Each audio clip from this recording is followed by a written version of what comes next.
예, 한판 브리핑 시간 김수인 평론가와 함께합니다. 어서 오십시오. 네, 반갑습니다. 예, 김웅전 의원님, 박송태 실장님, 어서 오십시오. 안녕하세요. 자, 우리 헌정사상 처음으로 현직 대통령이 체포됐습니다. 이제 공수처 관계자들이 관저 정문으로 도착했고 그 이후 대통령이 공수처 건물에 들어가기까지 약 6시간 반 가량이 소요가 됐는데요. 오늘 새벽부터 시작된 체포영장 집행 상황 시간대별로 함께 보시겠습니다. 예, 공수처 차량 2대가 관저 정문에 도착한 장면을 저 유튜브 화면을 통해 보시고요. 김기현 국민의힘 전 대표가 불법적인 영장 집행이다 라면서 말을 하고 있는 장면이고요. 그래서 차정현 공수처 부장검사가 영장 집행 과정에서 변호인이 왜 여기 있냐 라면서 항의를 하고 있고 이 화면은 이제 경호처의 차량으로 추정되는 차량들이 과천 공수처로 향하는 장면이 나가고 있습니다. 약 한 15분 정도 후에 이제 대통령이 공수처에 도착을 해서 포토 라인에 서지 않고 바로 공수처에 들어가서 이제 수사를 받으러 조사를 받으러 가는 장면이 사진으로 또 화면을 약간 대통령의 뒷모습이 찍힌 장면까지 함께 보셨는데요. 자, 이른 새벽부터 약 6시간 동안 진행된 대통령의 체포영장 집행 과정 주요 상황을 다시 한번 정리해 주실까요? 네, 오늘 오전 4시 6분 공수처 검사와 수사관들이 탄 차량 2대가 대통령 관저 정문에 도착을 했습니다. 예. 대통령 경호처 직원으로 추정되는 30여 명이 관저 정문으로 내려왔었고요. 5시 20분에는 윤 대통령 대리인인 김홍일, 윤곽근 변호사가 관저에 도착해서 공수처와 경찰이 제시한 체포 수색 영장을 거부했습니다. 예. 7시 34분에는 경찰이 사다리차로 차벽을 넘고 철조망을 제거해서 1차 저지선을 통과했고요. 7시 50분에는 경찰이 우회로를 통해 2차 저지선을 통과했습니다. 8시 24분 3차 저지선 철문이 개방이 됐고요. 공수처와 경찰은 정진석 대통령 비서실장, 윤갑근 변호사와 함께 초소를 통해 관저동으로 진입을 했습니다. 예. 윤 대통령 측은 자진 출석을 요구를 했는데요. 하지만 10시 33분 공수처와 경찰이 윤 대통령에 대한 체포영장을 집행했습니다. 윤 대통령 탑승차를 포함한 경호처 차량들이 관저 밖으로 나오게 됐고 10시 50분 호송 과정 중 윤 대통령이 사전 녹화했던 담화를 발표를 했습니다. 그리고 10시 53분 윤 대통령이 공수처 건물에 도착을 했고요. 포토라인에는 서지 않고 청사 후문으로 들어갔습니다. 그리고 11시에 조사가 시작됐습니다. 예. 자, 당초 오늘 새벽에 이제 체포영장이 집행될 것이다. 이런 전망은 이제 언론 보도를 통해 나왔었고, 그래서 또 너무 알려졌기 때문에 밀행성 원칙에 의해서 좀 다시 옮겨지는 것이 아니냐 뭐 이런 관측이 있었습니다만 오늘 새벽에 집행이 됐고, 그래서 오늘 오전에 체포가 돼서 현재 이제 공수처에서 수사를 받고 있는 상황입니다. 자, 오늘 영장 집행 과정 어떻게 보셨는지 먼저 김웅 의원님부터. 저는 안 봤어요. 안 보셨어요? 네, 저기 어찌 됐든 간에 그 우리 당 대통령이 체포돼서 간다라고 생각하니까 마음이 너무 안 좋더라고요. 예. 너무 마음도 안 좋고 어찌 됐든 막아보려고 하고 대통령을 어떻게 좀 바른 길로 만드는데 아무런 도움도 못 된 것 같고, 그래서 너무 좀 마음이 안 좋아서 저 사실은 이제 보진 않았는데 지금 보니까 역시 안 보길 잘했네요. 좀 가슴이 아프고. 예. 근데 이제 그래도 뭐 어쩌겠습니까? 어차피 구속하고 기소는 시간 문제였어요. 우리 당에 이제 계신 분들이 마음도 상하시겠지만은 예. 그러니까 법적으로 봤었을 때는 구속과 기소 그다음에 유죄 선고는 뭐 피할 수가 없는 겁니다. 이거를 뛰어넘어서 이제 우리 보수 진영이 어떻게 갈 것인가를 생각해야 될 때고요. 지금 이제 문제가 뭐냐면 앞으로 이제 새로운 문제들이 발생을 할 건데, 우리나라 정치가 지금 어떤 상황이냐면 형사 재판을 받아서 유죄가 나와도 오히려 지지층이 더 강고해져 버리는 그런 상황이 되고 있어요. 예를 들면 이재명 대표 같은 경우에는 수사받고 유죄가 일부 나오고 있는데도 불구하고 오히려 더 불법 정치 검찰 프레임으로 가지고 지지층을 더 결집시키고 있고, 조국 대표 같은 경우도 보면은 유죄가 확정이 돼서 지금 교도소에 있는데도 불구하고 오히려 영치금만 잘 벌고 있는 이런 상황이 돼 있는 겁니다. 근데 지금 대통령 같은 경우도 지금 이 상황이 됐었을 때 이재명 대표가 쓰고 있는 검찰 탄압 프레임과 유사한 걸 지금 들고 나왔어요. 부정선거하고 불법 수사 프레임. 불법 수사 요지 분명히 있는 건 맞습니다. 그런데 이런 프레임으로 가지고 나서 지금 내가 하고 있는 것들 자체가 일종의 탄압이라는 식으로 이렇게 끌고 나가기 시작하면은 예. 결국 그 지지층 자체가 버릴 수가 없는 거죠. 음흠. 그래서 앞으로 이제 갈등이 더 심해질 것 같아서 그게 걱정입니다. 예, 이 얘기도 잠시 후에 노컷들에서 할 수 있을 것 같고요. 자, 너무 박 실장님. 김웅 의원님 지적하신 대로 정치의 사법화 또는 사법의 정치화는 너무 우리가 극단화돼 있다라는 생각이 좀 들고요. 오늘 대통령에 대한 체포영장 집행이 무력 충돌 없이 예. 유혈 사태 없이 끝난 건 천만다행이다라는 생각이 듭니다. 사실 그 기저에 있는 거는 경호처 일반 직원들 또 중간 간부들이 처장 그리고 그 다음에는 차장의 위법적인 지시 명령을 거부하고 사실상 집단적으로 반발함으로써 이루어졌다고 봐요. 예. 저는 이 부분이 시사하는 바가 큰데 사실 대통령의 계엄도 그렇고 그래서 예를 들어서 지금 국정조사에 나오는 군인들이 잘못됐다고 생각하면서도 대통령의 계엄 판단이 잘못됐다고 생각하면서도 따르고 물론 거기에는 본인이 이 상황을 이용해서 일신의 어떤 좀 더 승진을 하려고 하는 진급을 하려고 하는 그런 욕구도 있었겠죠. 그런데 따르다가 지금 상황이 이렇게 된 거거든요. 그리고 우리가 쭉 봤지만 윤석열 정부 2년 반여 동안 검찰, 경찰, 각 권력기관, 뭐 방통위, 또 국가인권위원회, 예. 권익위원회 각 이름을 가진 기관들이 사실은 최고 권력의 대통령의 권력에 종사만 했지 예. 그 기관에 할 일을 했느냐 그렇지 않아서 지금 이 모든 문제가 전 생겼다고 봐요. 그런 속에서 경호처 직원들이 일단 그 중간 간부 이하 직원들은 수뇌부의 지시를 따르지 않고 위법한 명령을 거부한 것 이거는 국가기관들이 권력에 종사하는 게 아니라 사실은 기관 자체 그 역할에 종사한다는 건 의미가 있다고 봅니다. 예. 자, 오늘도 이제 체포영장 집행 현장에 보면 국민의힘 의원들이 나와서 아까 이제 김기현 전 대표의 목소리를 들으셨는데 그 의원들의 행동은 어떻게 보세요? 그냥 뭐 여기 우리 당 지지층이 이제 사실 이런 게 있습니다. 중도가 많이 떠나갔고 예. 이제 남은 거는 저 강성 지지층밖에 없어요. 그 강성 지지층한테 마지막으로 뭐 보여주는 그런 뭐 예의 정도라고 생각을 하고 있고요. 뭐 이게 뭐 저분들 자체도 그렇게 큰 의미가 있다고 생각하고 나온 건 아닌 것 같습니다. 근데 문제는 뭐냐면 그 강성 지지층 목소리만 계속 따라다니다가 결국 당이 이렇게 된 거예요. 근데 이제 또 대통령이 이제 체포 직전에 여당 의원들과 만나서 얘기했다고 하는데 그 자리에서 2년 반 더해서 뭐 하겠나 이렇게 말을 했다고 하는데 그 무슨 의미였을까요, 박 실장님? 그냥 하는 얘기예요. 아 네. 그냥 예. 원래 말이 많으시니까 이 얘기 예. 저 얘기 많이 하신 것 같아요. 예. 어차피 체포영장 집행을 막을 수 없고 그거가 사실상 이제 내가 조사받으러 가야 되겠구나. 또 구속영장이 발부되면 못 올 수도 있겠구나. 이 판단에 그냥 어쨌든 위로하러 또는 지지하러 와준 의원들에게 인사치레 정도로 한 말이라고 생각합니다. 예. 아마 자, 가서 한 열흘 정도만 있어도 못 버틴다 하실 거예요. 예. 예. 자, 이제 대통령이 체포된 직후에 또 영상 메시지가 공개가 됐습니다. 사전에 찍은 것 같은데 첫 문장이 이 나라의 법이 모두 무너졌다 이렇게 시작을 했네요. 네, 오전 10시 33분 그러니까 체포된 직후에 공개가 됐는데요. 2분 48초 분량이었고요. 영상 속의 윤 대통령 표정은 덤덤하거나 웃어 보이는 모습이었습니다. 예. 이 나라에는 법이 모두 무너졌다면서 수사와 영장이 불법이고 무효라는 취지로 얘기를 했고요. 불미스러운 유혈 사태를 막기 위하여 일단 불법 수사이긴 하지만 공수처 출석에 응하기로 했다라고 주장을 했습니다.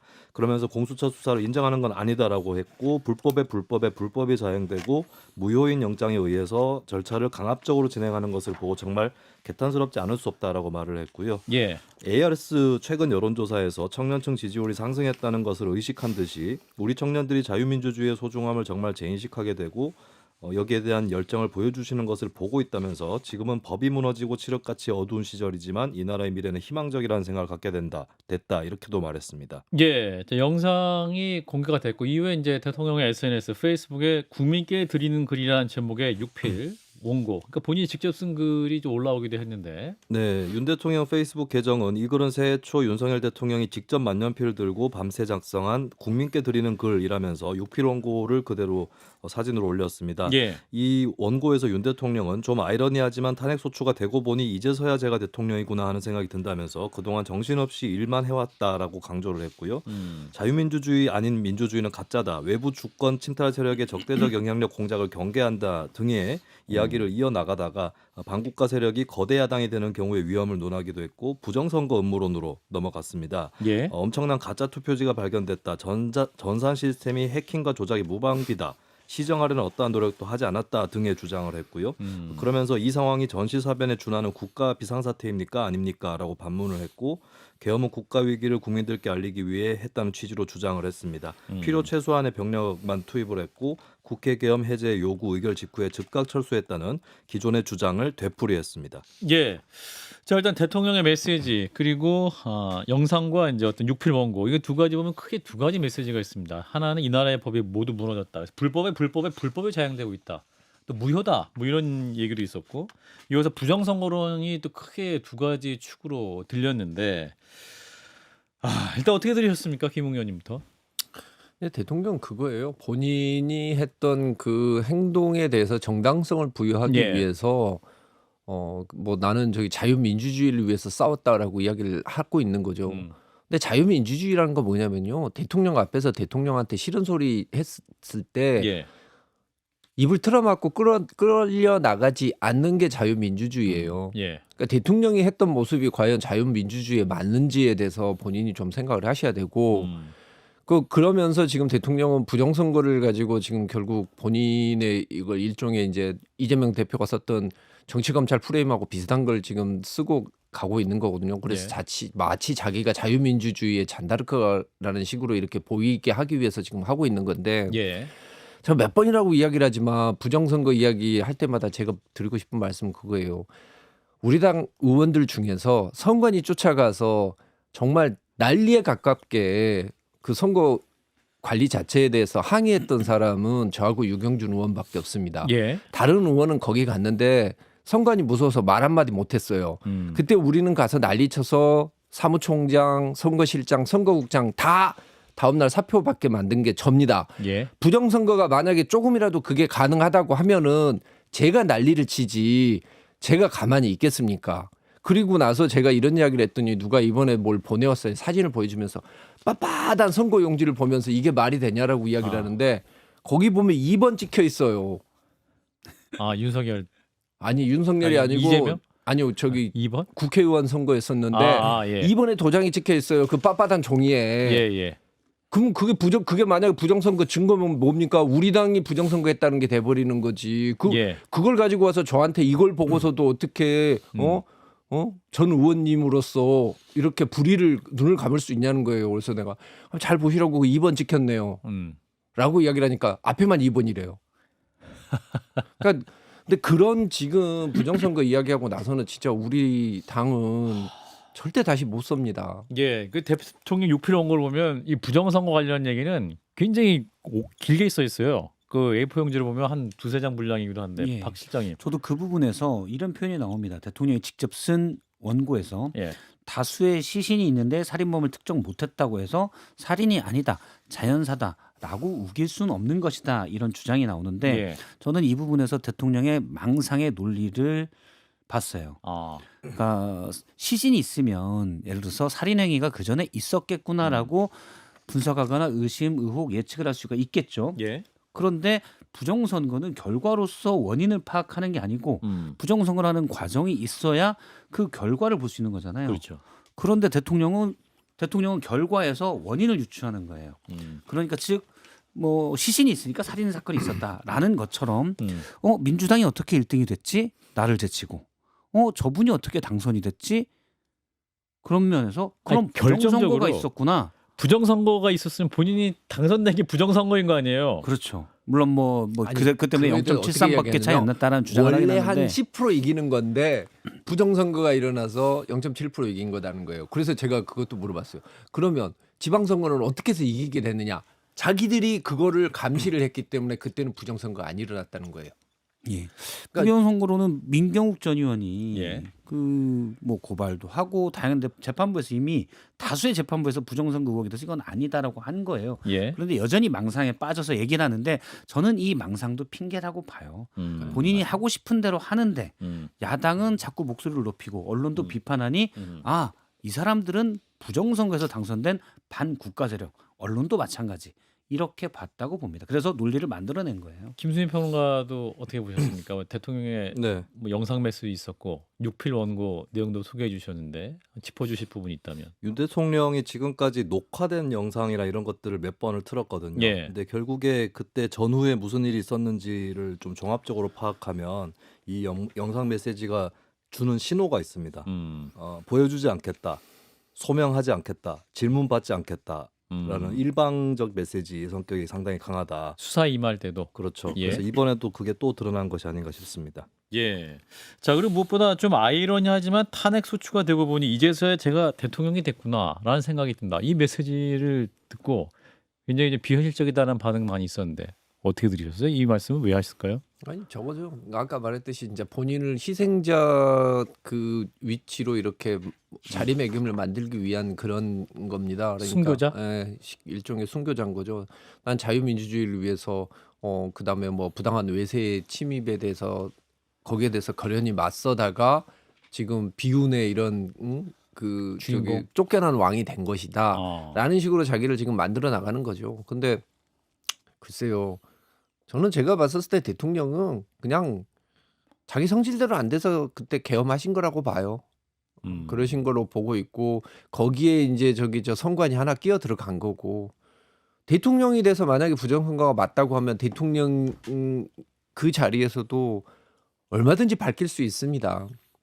얼마든지 밝힐 수 있었는데 그 과정에서는 지금 사실은 뭐 제대로 밝혀지지 않고 지금 와서 지금 본인의 한 행동 자체가 이게 자유민주주의와 부정선거를 뭐 없애기 위해서 이렇게 한 행동이다라고 이야기를 하면서 제가 보기에는 지금 약간 셀프 드라마타이즈화 시키는 것 같아요. 본인을 약간 극화시키고 있으신 거 아닌가. 예. 그리고 또 이제 여당 의원들과 마지막 대화에서 이런 말도 했다고 하죠. 요즘 레거시 미디어 언론보다는 유튜브를 봐라. 요즘 너무 편향돼 있다. 유튜브는 참 잘 정리가 돼 있더라 해서 권했다고 합니다. 그 젊은이들이 참 똑똑하더라 얘기를 했다고 하는데 박 실장님 레거시 미디어 출신으로서 뭐 번역하자면 나만 바보 된 것 같다. 너희들도 같이 바보 되자. 그래서 우리 같이 놀자. 이 정도가 아닐까라고 생각이 됩니다. 예. 사실 저는 과거부터 쭉 얘기하는데 미디어 구조가 변화되면서 우리나라뿐만 아니라 전 세계적으로 정치가 극단화되는 경향들이 있어요. 그래서 예. 이 부분에 대해서는 뭐 알고리즘을 제한한다든지 사실은 구조적인 해법 마련이 필요하다라고 생각을 합니다. 그런데 외신에서도 눈여겨봤듯이 알고리즘으로 뭔가 반란, 내란을 저지른 최초의 대통령의 사례다. 뭐 이런 얘기까지 있었거든요. 예. 그러면 같으면 우리 국민들이 일단 그 최대 피해자다. 물론 뭐 대통령 본인 그 주체에 대한 뭐 제가 늘 미치광이 바보라고 표현했는데 그 주체의 잘못이 제일 크겠죠. 그런데 구조적인 환경 속에서는 예. 사실 너무 편향된 담론 구조가 있었다라고 생각이 듭니다. 예. 자, 이런 가운데 공수처가 이제 오전 11시부터 지금까지 이제 윤 대통령을 조사하기 시작했는데 예상대로 이제 진술을 거부하고 있습니다. 묵비권 행사하는 거죠. 네, 공수처는 신문을 위해 200여 쪽의 질문지를 준비를 했고요. 윤 대통령이 군병력과 실탄 5만 발 등을 동원한 혐의 등을 추궁할 것으로 예상이 됩니다. 예. 이대환 차정현 부장검사가 직접 조사할 예정으로 알려졌었고요. 아마 조사를 그렇게 진행을 하고 있는 것으로 또 전해지고 있습니다. 예. 공수처는 윤 대통령 조사를 마친 뒤에 구속영장을 청구할 계획인데요. 구속영장은 체포한 때로부터 48시간 이내에 청구를 할 수가 있습니다. 예. 공수처의 오전 조사는 11시부터 오후 1시 반까지 이루어졌고요. 윤 대통령은 계속 진술 거부권 행사했고 조사는 2시 40분에 재개가 됐는데 예. 계속해서 진술 거부권 행사하는 것으로 알려져 있습니다. 일단 대통령의 진술 거부권 행사하는 동안 일부 언론에서 JTBC죠. 변호인단이 헌재에 제출한 2차 답변서 내용을 공개했는데 네, JTBC는 윤 대통령 측이 계엄 포고령 1호에 대해서 잘못 뺏긴 것이라고 주장했다는 답변서 내용을 보도했습니다. 예. 김용현 전 국방부 장관이 옛날 포고령을 뺏겨왔고 윤 대통령이 부주의하게 간과했다는 그런 취지였는데요. 이것은 김용현 전 장관의 진술, 그러니까 윤 대통령이 야간 통행 금지 삭제를 지시하는 등 포고령 내용을 검토했다는 취지의 이 진술과 배치됩니다. 예. 또 한겨레 보도에 따르면 윤 대통령 측은 계엄군이 국회 유리창을 깨고 진입한 것은 흥분한 군중을 막기 위한 목적이었다고 주장했다라고 하는 이런 의견도 들어가 있었다고 합니다. 예. 자, 일단 지금은 오후 조사를 종료하고 저녁 식사 중이다. 그리고 저녁 7시부터 조사를 재개할 예정이고 일단 공수처는 밤샘 조사는 현실적으로 좀 어렵지 않겠느냐 이런 입장이 지금 나온 상태이긴 합니다. 자, 진술 거부권 행사 김웅 의원님.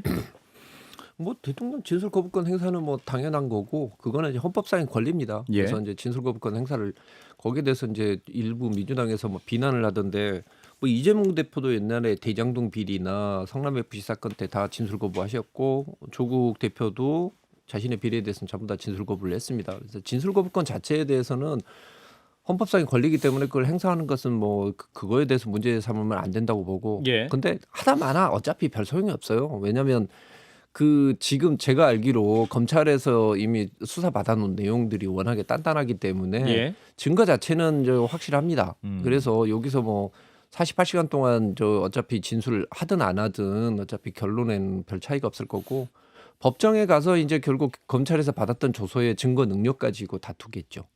박 시장님. 뭐 구체적 사실관계에 대해서는 전혀 진술을 안 할 것 같아요. 예. 밤이 늦으면 왜 계엄을 했냐. 공수처 너희들도 반국가 세력이다. 이 정도의 혹시 훈시 정도가 있지 않을까라는 건 예측을 합니다. 네. 불법적인 영장 집행이다. 예. 뭐 이런 정도 이야기. 아마 대통령으로서는 아주 오래간만에 대화를 주도하지 못하고 있는 상황이지 않을까라는 생각이 듭니다. 자, 이런 가운데 이제 한겨레 보도 보면 대통령 측 변호인이 계엄군이 국회 유리창을 깨고 국회에 들어간 거 흥분한 군중을 막기 위한 목적이었다 이렇게 이제 말했다는 보도가 있는데 이거 사실이면 이거 변호인들이 정말 일을 제대로 하고 있는 것인가? 이거는 설마 이랬을까라는 국민들의 이 말을 듣고 어떻게 이해를 할 것이냐? 이거는 저기 이래서 레거시 미디어에 대해서 이거 보지 말라는 소리가 나오는 거예요. 이거는 앞뒤를 전부 빼먹은 것 같아요. 예. 변호인이 이런 식으로 쓰지는 않습니다. 이건 뭐냐면 정문으로 들어가려고 하면 그때 당시에 거기를 맡고 있는 사람들과 충돌이 불가피했기 때문에 예. 그 충돌을 피하기 위해서 옆으로 깨고 들어가다 보니 그렇게 된 것이지 그런 취지로 쓰였는데 앞뒤말 빼놓고 저기 마치 아니 어떤 변호인이 저기 저 흥분한 저 대중을 피하기 위해서 유리창 깨고 들어갔어요라고 이야기를 했겠습니까? 그거는 제가 봤었을 땐 이거는 약간 악의적인 보도 같아요. 악의적인 보도다. 박성태 시장님. 저도 상식적으로는 그게 맞지 않나라는 생각이 듭니다. 예. 일단 군중들이 본청 안에 없었잖아요. 그러니까요. 본청 안에 신분증 제출하고 가야 되는데 군중들이 못 들어가거든요. 그래서 그런 맥락이지 않을까. 그 부분만 이제 제목 잡거나 이럴 때 보이니까 그러지 않았을까라고 생각이 듭니다. 계엄 포고령을 잘못 뺏겼다. 네. 이거 지금 계엄이 장난인가요? 잘못 보고 베꼈다. 그거를 이제 대통령 본인의 책임은 아니다라고 주장하려고 과거 국회 해상권이 있을 때 계엄 포고령을 김용현 전 장관이 잘못 베꼈다라고 얘기한 것 같아요. 국민들로서는 어처구니가 없죠. 네. 그래도 어쨌든 본인이 감수했으니 본인 책임입니다. 아니 이거는 예를 들면은 송파에 있는 아파트 전세 계약서에 예. 그 전 걸 그대로 베껴서 하남에 있는 아파트 전세 계약서를 보고 제대로 보지도 않고 그거 도장 찍었다고 하는 거와 똑같은 거예요. 근데 저는 대통령 그럴 수도 있을 것 같아요. 그럴 수 있다. 그 진짜 내용 제대로 잘 안 봤을 것 같긴 한데 근데 우리가 다 의심하는 게 뭐냐면은 그 의사들에 대해서 전공의 처단 그 부분 때문에 사실은 48시간 안에. 전공의 처단 문제 때문에 이 변명이 안 먹게 들어갈 거예요. 오늘 대통령이 6필 원고에 보면 예. 앞서 이제 앵커가 얘기하셨지만 예. 대통령이라는 거를 탄핵소추 된 뒤에 느꼈다. 아. 그리고 그 앞에 문장이 그런 부분이 나오거든요. 정신없이 일하다 보니 예. 뭐 그런 걸 몰랐다. 오늘 그 6필 원고에 딱 한 단어 정확히 맞는 거는 정신없이. 정신없이. 그게 핵심 키워드인 것 같아요. 정신이 없었다 네. 그동안. 포고문도 뭐 마찬가지라고 봅니다. 예. 네. 자, 그리고 대리인단이 이런 얘기도 있어요. 중앙선거관리위원회 전산 시스템 비밀번호 12345는 중국 중앙정부와 지방정부의 연결번호로서 중국 등 외부에서 풀고 들어오라고 만들어 놓은 듯이 기이한 일치성을 보였다. 이런 지술이 있었는데 김수민 평론가님. 네. 이런 거는 어떻게 판단해야 됩니까? 왜 이렇게 자꾸 중국 얘기를 하는지. 그렇죠 사실. 네. 예. 뭐 아니, 과거에는 이제 한 일각에서 이제 뭐 미국 제국주의 이런 얘기들을 우리 사회에서 했었는데 예. 여기 지금 거의 만물 중국설에 가까운 만물 중국설. 네네 그런 내용인 것 같고 사실 이게 뭐 제가 특별히 말을 보탤 필요 없이 제가 지나가다가 목격한 것을 좀 말씀을 드리면 예. 한 시민이 예. 이제 이 부정선거 음모를 주장하는 시위대의 사람들한테 항의를 했어요. 그러면서 뭐라고 일가를 하셨냐면 예. 그러면 선거 때 경상도에서는 국민의힘이 부정선거에서 이긴 거냐라고 하고 가셨습니다. 예. 그 말로 많은 것들이 설명이 되는 것 같아요. 그렇군요. 자, 일단은 이제 오늘 대통령 체포에 대한 여야 정치권 반응을 짧게 보면 역시 완벽하게 엇갈리고 있습니다. 국민의힘은 사과를 한다면서도 책임은 공수처에게 했다 이런 입장이네요. 네, 권영세 비상대책위원장은 국민의힘 의원총회에서 대통령 체포는 수사권이 없는 공수처와 위법 소지가 다분한 체포영장을 발부한 서울 서부지법, 더불어민주당과 내통한 경찰이 만든 비극의 삼중주라고 주장을 했습니다. 그러면서 공수처의 정치적 법적 책임을 묻겠다라고 밝혔고요. 권성동 원내대표는 오동훈 공수처장, 우종수 국가수사본부장, 민주당 이재명 대표, 박찬대 원내대표에게 이제 속이 시원한지 묻고 싶다라고 비난했고 참담한 상황이 벌어져 국격이 무너진 데 대해 국민께 깊은 사죄 말씀을 드린다라고 말했습니다. 예, 야당은 어떤 입장이었습니까? 민주당 박찬대 원내대표는 의원총회에서 많이 늦었지만 대한민국 공권력과 정의가 살아있다는 사실을 확인하게 돼 참으로 다행이라고 밝혔고요. 민주당 조승래 수석 대변인도 오늘이 우리 앞에 놓인 내란 위기를 극복하고 대한민국이 새로 시작하는 계기가 되길 바란다라고 강조를 했습니다. 조국혁신당의 김선민 대표 권한대행은 윤석열의 경제정치 주술공동체인 김건희도 조속히 체포해야 한다면서 김건희 자체의 범죄는 물론 내란 과정에서 어떤 연관성이 있는지 밝혀야 한다라고 주장했습니다. 예, 자, 한 줄 한 줄 이야기할 거리가 정말 많은데, 자 일단은 김수희 평론가님은 여기서 보내드리겠습니다. 고맙습니다. 네, 감사합니다.